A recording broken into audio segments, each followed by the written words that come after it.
तो अरे कवरा कापून या लोकांना फुल थापाला बळी पडत आहे।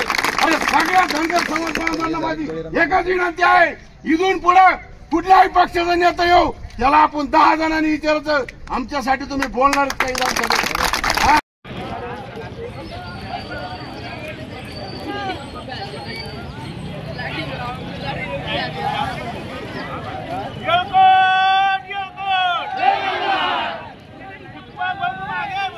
हम तुम्हारे साथ हैं। येलकोट येलकोट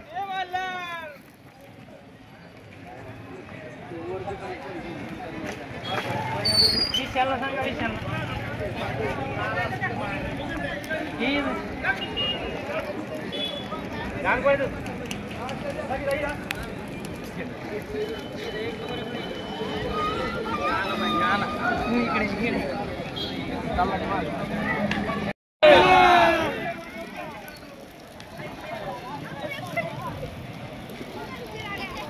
लोक घ्या सगळे येलकोट।